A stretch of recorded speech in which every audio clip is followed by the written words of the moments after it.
world never plays fair. No matter how honest you are, someone will betray you.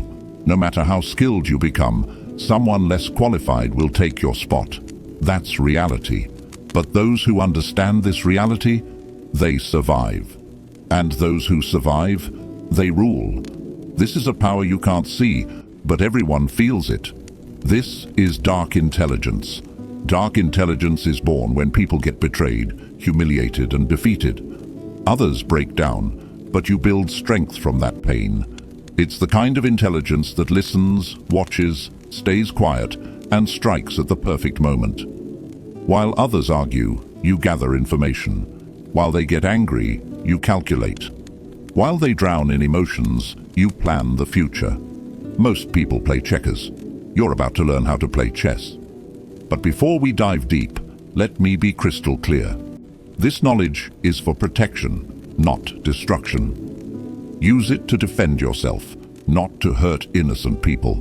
The goal is to understand the game, not to become the villain.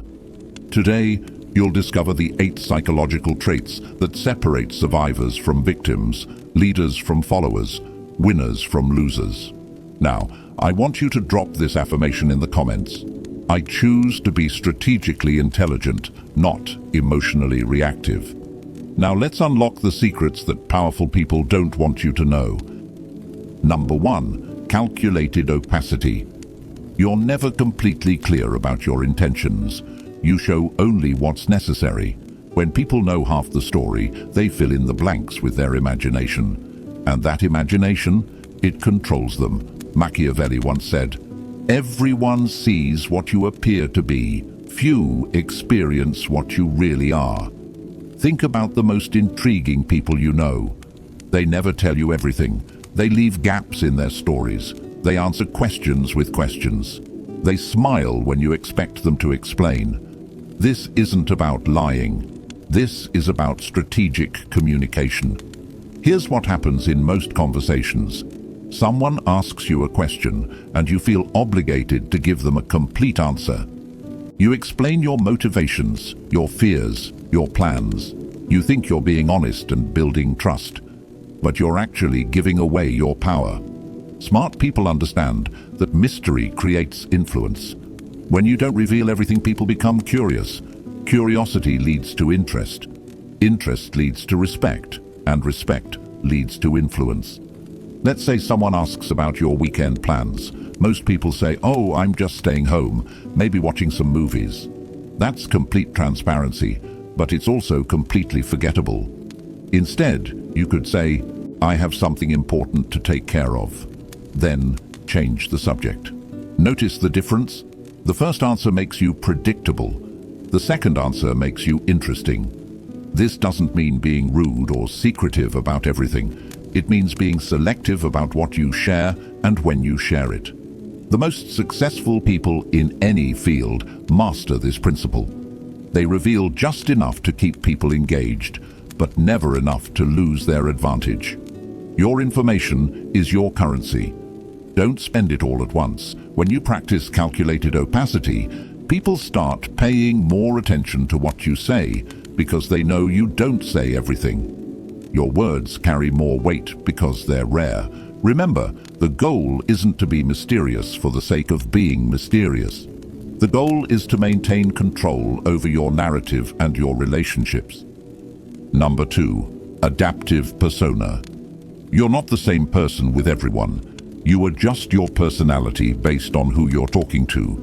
People think they know you, but they only know one version of you. Machiavelli once said, "A prince ought to take care that he never lets anything slip from his lips that is not replete with the 5 qualities mentioned above, that he may appear to him who sees and hears him altogether merciful, faithful, humane, upright, and religious." This isn't about being fake.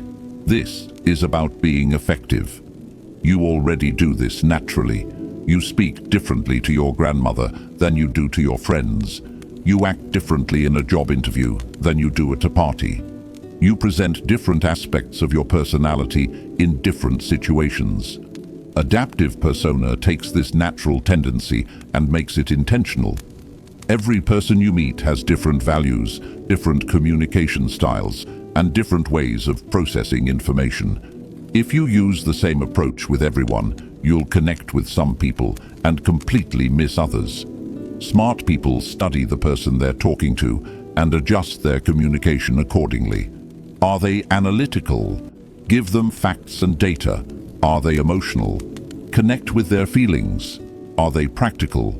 Show them how something works. Are they big picture thinkers? Paint the vision. This isn't manipulation. This is communication intelligence. Think about water. Water takes the shape of whatever container it's in, but it never loses its essential properties.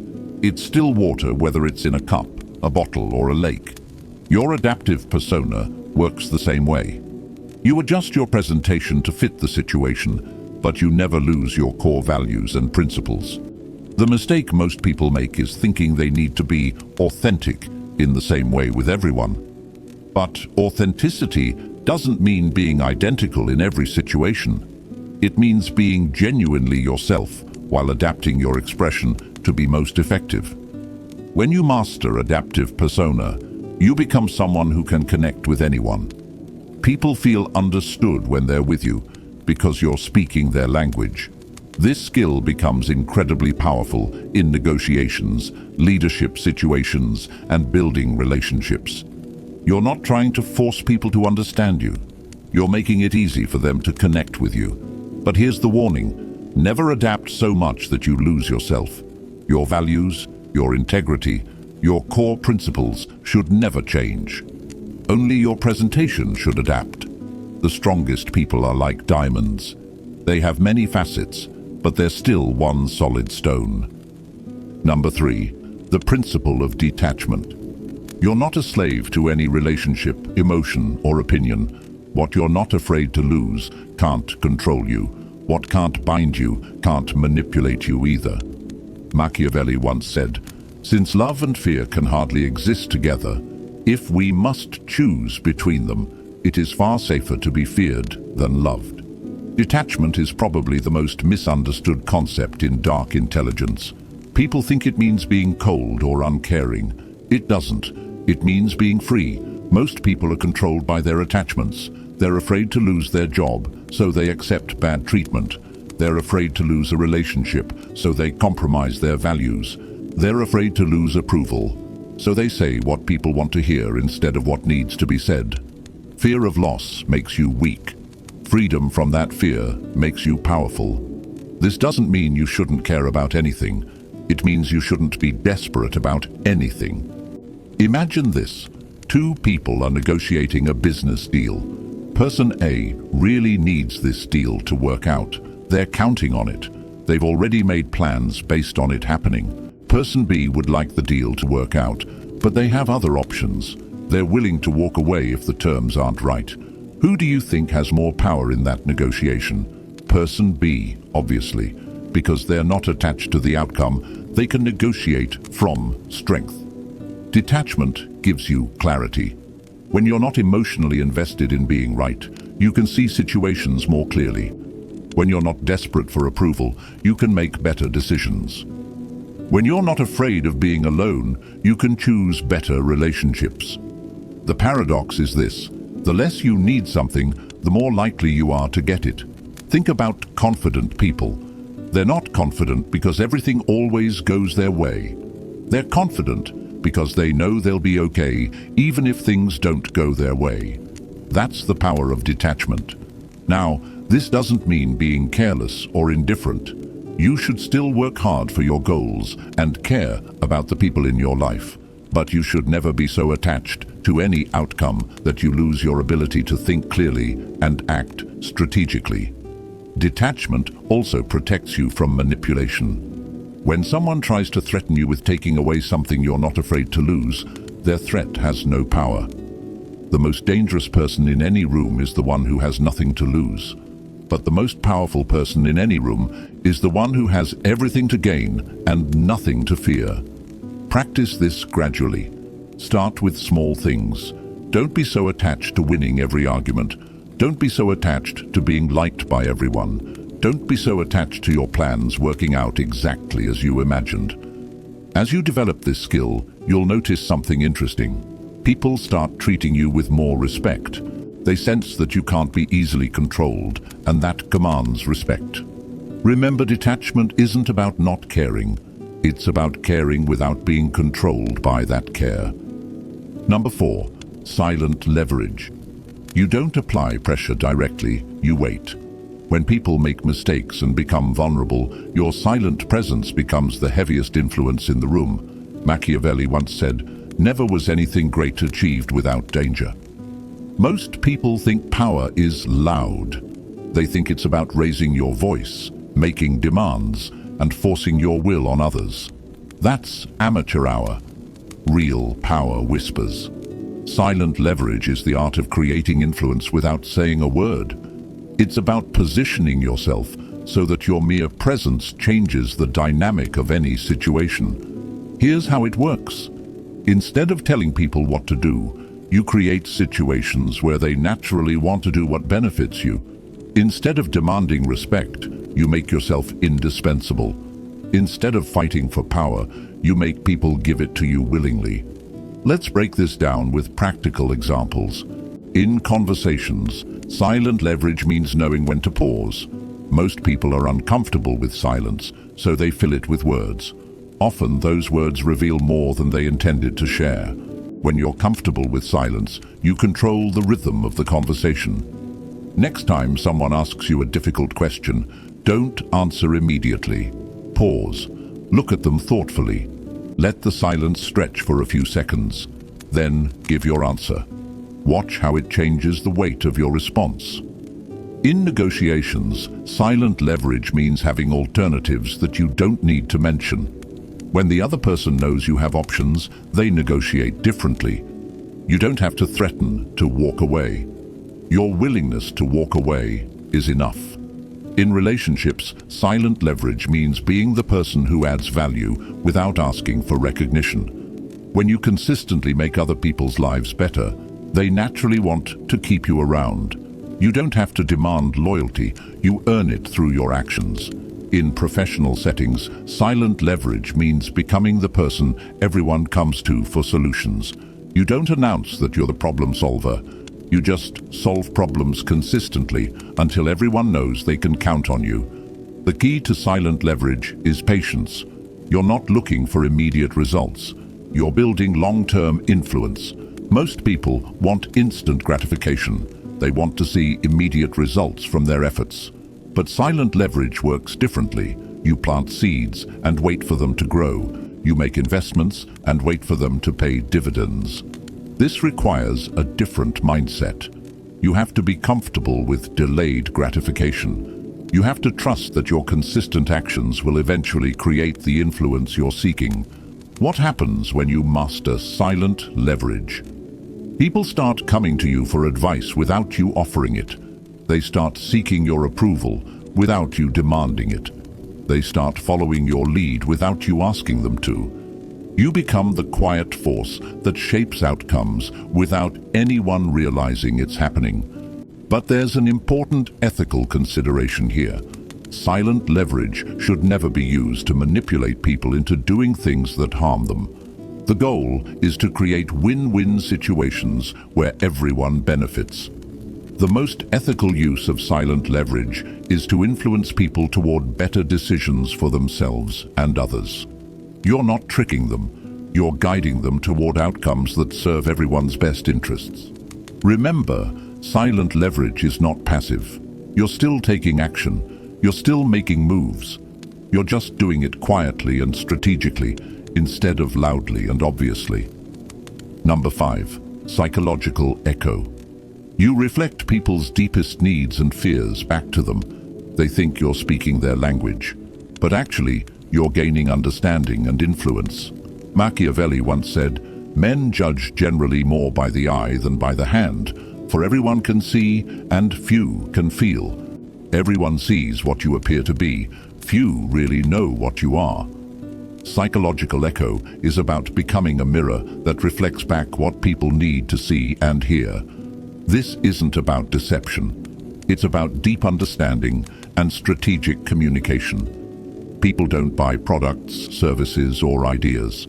They buy solutions to their problems and fulfillment of their desires. When you can identify and reflect back their real needs, you become incredibly valuable to them. Most people are terrible at this because they're too focused on what they want to say instead of what the other person needs to hear. Let me explain how psychological echo works in practice. First, you have to become a student of human nature. You need to understand that everyone you meet is carrying invisible burdens, secret desires, and unspoken fears. Your job is to listen for clues about what those might be. When someone talks about their work, they're not just sharing information. They're revealing how they see themselves, what they value, and what they're worried about. When someone talks about their relationships, they're showing you their emotional patterns and their deepest needs. Most people listen to respond. You need to listen to understand. Here's a practical framework. Every person you meet is asking 3 silent questions. Do you see me? Do you understand me? Do you value me? When you can answer yes to all 3 of those questions through your words and actions, you create a powerful connection. The psychological echo technique involves reflecting back not just what people say, but what they mean. You listen for the emotion behind the words, the need behind the complaint, the fear behind the anger. For example, if someone says, "I hate my job," most people might respond with advice about finding a new job. But if you listen deeper, you might hear that they actually feel unappreciated, unchallenged, or uncertain about their future. A psychological echo response might be, "It sounds like you're not feeling valued for your contributions," or "It seems like you're ready for something that challenges you more." Notice the difference? Instead of jumping to solutions, you're reflecting back their emotional experience. This makes people feel understood, which creates trust and influence. The key is to reflect back the positive version of what they're expressing. If someone is complaining about being overwhelmed, you might reflect back their dedication and high standards. If someone is expressing frustration about a situation, you might reflect back their desire for excellence. This technique works because people have a deep psychological need to feel understood. When you demonstrate that you truly see them, they automatically trust you more and value your opinions more highly. But here's where it gets really powerful. Once you understand someone's core needs and fears, you can position your ideas, suggestions, and requests in terms that naturally appeal to them. If someone values security, you present your ideas in terms of safety and stability. If someone values recognition, you present your ideas in terms of achievement and acknowledgement. If someone values freedom, you present your ideas in terms of independence and choice. You're not changing your message. You're changing how you present your message to match their psychological profile. This is incredibly powerful in leadership, sales, parenting, and relationships. When people feel like you understand them at a deep level, they naturally want to work with you, follow you, and support you. The ethical way to use psychological echo is to genuinely care about understanding people and helping them get what they need. When you use this technique to serve others' best interests, it becomes a tool for building stronger, more meaningful relationships. Number 6, ambiguous morality. You're neither good nor bad. You just get things done. Real power doesn't always come in black and white. Sometimes it lives in the gray areas. Machiavelli once said, "Since it is difficult to join them together, it is safer to be feared than to be loved when one of the two must be lacking." This is the most controversial trait of dark intelligence, and it's the one that gets misunderstood the most. So let me be very clear about what this means and what it doesn't mean. Ambiguous morality doesn't mean having no morals. It doesn't mean doing whatever you want, regardless of consequences. It doesn't mean hurting people to get ahead. What it means is understanding that the real world is complicated. Sometimes doing the right thing in the short term leads to worse outcomes in the long term. Sometimes being nice enables bad behavior. Sometimes protecting people requires making decisions that aren't pretty. Here's the reality. Pure moral clarity is a luxury that most people can't afford when they're dealing with complex situations involving real consequences. Let me give you some examples to illustrate this concept. Imagine you're in a leadership position and you discover that a team member has been consistently lying to clients and damaging relationships. The nice thing to do might be to give them another chance, provide more training, and hope they improve. But what about the other team members who are working honestly? What about the clients who are being deceived? What about the long-term health of the organization? Someone with ambiguous morality might decide that protecting the many is more important than being nice to the one. They might make the difficult decision to remove that person from the team, even though it feels harsh. This isn't cruelty. This is pragmatic ethics. For example, someone asks you for advice about a relationship that you can see is toxic and destructive. The kind thing to do might be to be supportive and avoid saying anything negative. But someone with ambiguous morality might decide that true kindness requires telling the difficult truth, even if it temporarily hurts the person's feelings. The key principle here is focusing on outcomes rather than appearances. Sometimes the action that looks good on the surface creates bad results. Sometimes the action that looks harsh on the surface creates better results for everyone involved. This requires a different kind of moral thinking. Instead of asking, "What action makes me look like a good person?"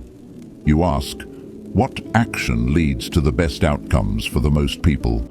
It also requires taking responsibility for the consequences of your decisions, even when those decisions are difficult or unpopular. But here's the crucial distinction. Ambiguous morality is not the same as selfishness. You're not doing whatever benefits you at others' expense. You're making pragmatic decisions that serve the greater good, even when those decisions are personally difficult. This trait also involves understanding that different situations require different responses. The same action that's wrong in one context might be necessary in another context.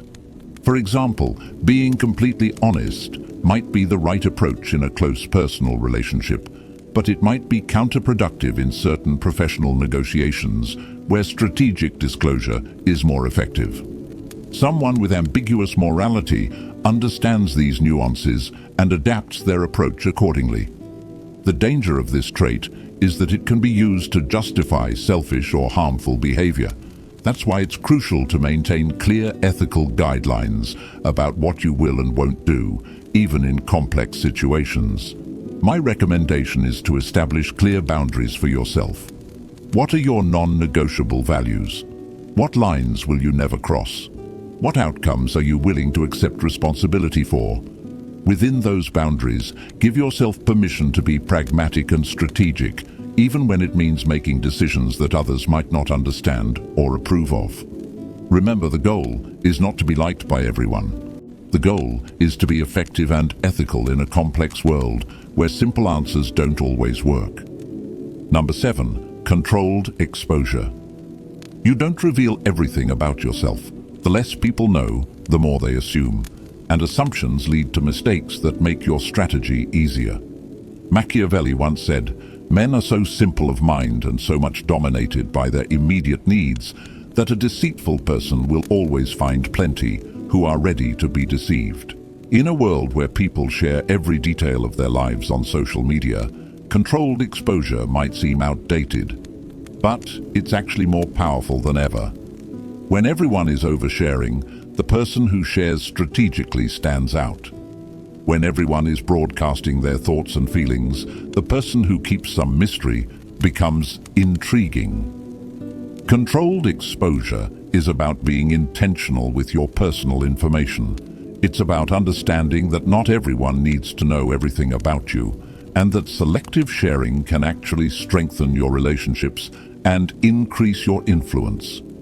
Let's start with the psychology behind this. Humans are naturally curious creatures. When we encounter something incomplete or mysterious, our brains automatically try to fill in the gaps. This is called the curiosity gap, and it's one of the most powerful psychological forces in human behavior.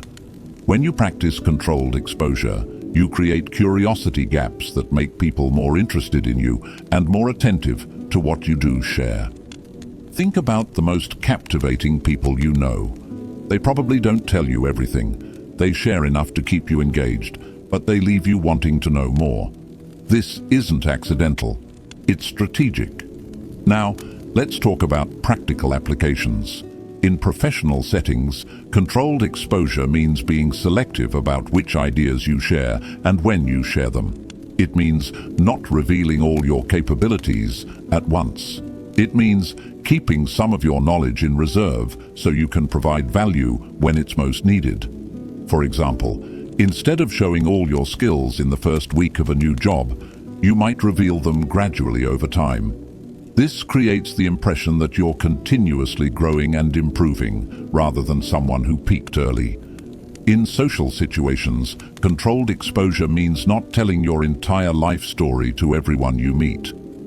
It means sharing personal information gradually as relationships develop and trust is earned. This doesn't mean being secretive or dishonest. It means being selective and strategic about what you reveal and to whom. In negotiations, controlled exposure means not revealing all your priorities and constraints up front. It means keeping some information in reserve so you can use it strategically as the negotiation develops. The key principle is this: information revealed can never be unrevealed. Once people know something about you, they can't unknow it. So it's better to err on the side of revealing too little rather than too much. But controlled exposure goes beyond just withholding information. It's also about timing. The same piece of information can have completely different impacts depending on when it's revealed. For example, revealing a particular skill or achievement early in a relationship might seem like bragging, but revealing the same information later, when it's relevant to solving a problem, makes you seem humble and helpful. Controlled exposure also involves understanding your audience. Different people need to know different things about you. Your level of disclosure should match the relationship and the situation. Your closest friends and family members should know more about you than your casual acquaintances. Your business partners should know different things about you than your competitors. Your employees should know different things about you than your peers. This isn't about being fake or manipulative. It's about being appropriate and strategic with your personal information. Here's another important aspect. Controlled exposure includes managing your digital footprint. Everything you post online, every comment you make, every photo you share becomes part of your permanent record. People will form opinions about you based on this information, often without ever meeting you. Smart people are intentional about their online presence. They understand that their digital persona is part of their overall strategy for how they want to be perceived and remembered. The goal of controlled exposure is not to be mysterious for the sake of being mysterious. The goal is to maintain control over your narrative and your relationships. When you reveal information strategically, you can guide how people perceive you. You can emphasize the aspects of your personality and experience that are most relevant to your current goals. You can avoid being pigeonholed or stereotyped based on incomplete information. But here's the balance you need to maintain. You want to share enough to build genuine connections with people, but not so much that you lose your strategic advantage. The most successful people understand this balance. They're open and genuine in their relationships, but they're also strategic about how much they reveal and when they reveal it. Number 8, outcome obsession. You're not here to win arguments or prove points. You're here to get results. People who focus only on outcomes never waste time on unnecessary games. Machiavelli once said, "The promise given was a necessity of the past. The word broken is a necessity of the present." This is the trait that separates amateurs from professionals, dreamers from achievers, and talkers from doers. Most people get distracted by things that don't matter. They want to be right more than they want to be effective. They want to look good more than they want to get results. They want to feel good about their process more than they want to achieve their goals. Outcome obsession cuts through all of that noise. When you're outcome obsessed, you ask different questions. Instead of, how can I prove I'm right? You ask, what result am I trying to achieve? Instead of, how can I look good in this situation? You ask, what actions will lead to the outcome I want? This shift in thinking changes everything. Let's start with arguments and disagreements. Most people approach arguments like they're trying to win a debate.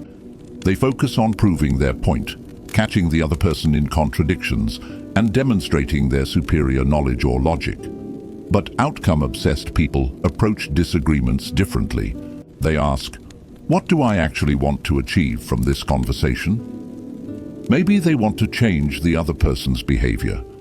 Maybe they want to reach a compromise. Maybe they want to gather information about the other person's perspective. Once they're clear on their desired outcome, they choose their approach accordingly. Sometimes that means winning the argument, but often it means something completely different. For example, if your goal is to change someone's behavior, proving them wrong might actually backfire. People don't like being wrong, and they often become more stubborn when they feel attacked.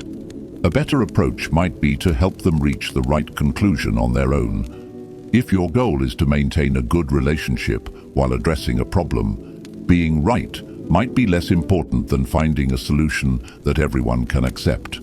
This applies to every area of life. In professional settings, outcome obsession means focusing on what actually moves the business forward rather than what makes you look smart or important. It means choosing projects based on their impact rather than their visibility. It means making decisions based on data and results rather than politics and preferences. In personal relationships, outcome obsession means focusing on the health and happiness of the relationship rather than who's right or wrong in any particular disagreement. It means choosing your battles based on what actually matters rather than reacting to every minor irritation.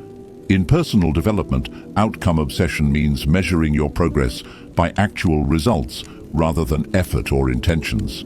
It means being honest about what's working and what isn't, even when that's uncomfortable. Here's where outcome obsession gets really powerful. It helps you avoid the trap of looking busy without being productive. Many people confuse activity with achievement. They think that working hard automatically leads to good results. But outcome-obsessed people understand that you can work very hard on the wrong things and get nowhere. They're constantly asking, is this activity actually moving me toward my goal? Or am I just staying busy to avoid the more difficult but more important work? This leads to what I call strategic laziness. Outcome-obsessed people often appear to do less than others because they're selective about where they put their energy. They focus on the 20% of activities that produce 80% of the results. They're not trying to be the hardest worker. They're trying to be the most effective worker. This also applies to learning and skill development. Instead of trying to learn everything about everything, outcome-obsessed people focus on developing the specific skills that will have the biggest impact on their goals. They ask, what's the minimum I need to learn to achieve maximum results? This isn't about being lazy or taking shortcuts. It's about being strategic and efficient. Now, here's an important warning about outcome obsession. It can become destructive if you lose sight of your values and relationships in pursuit of results. The healthiest approach is to be outcome obsessed within ethical boundaries. Your desired outcomes should include maintaining your integrity, treating people well, and contributing positively to the world around you. When these values are built into your definition of success, outcome obsession becomes a powerful force for good. Another key aspect of outcome obsession is the willingness to change course when something isn't working. Most people get attached to their plans and strategies, even when those plans aren't producing results. Outcome-obsessed people are attached to their goals, not their methods. If one approach isn't working, they try a different approach. If one strategy isn't effective, they develop a new strategy. They're not stubborn about how they achieve their outcomes. They're only stubborn about achieving the outcomes themselves. This flexibility makes them incredibly adaptable and resilient. When circumstances change, they adjust their approach. When new information becomes available, they update their strategy.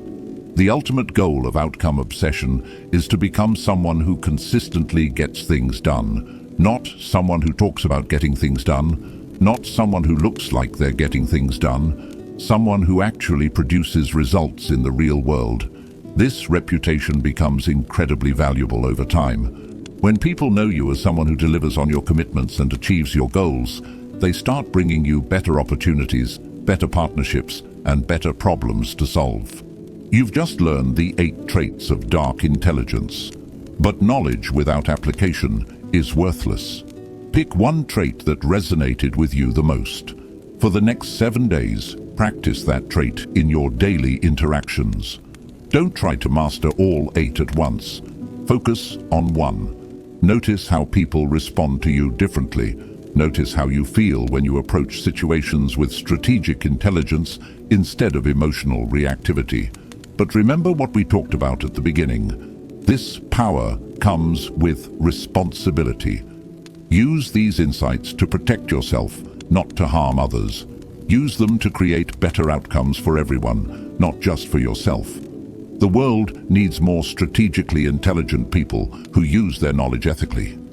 People who can see through manipulation and protect themselves and others from it. People who can navigate complex situations and find solutions that serve the greater good. That's the true purpose of dark intelligence. Not to become a manipulator, but to become someone who can't be manipulated. Not to gain power over others, but to gain power over yourself and your circumstances. The most dangerous person in any room is the one with nothing to lose. But the most valuable person in any room is the one who understands human psychology and uses that understanding to make everyone's life better. Which kind of person do you choose to be? If this video changed how you think about intelligence and power, hit that like button. If you want more content about psychology, strategy, and human behavior, subscribe and ring the notification bell. Drop a comment and let me know.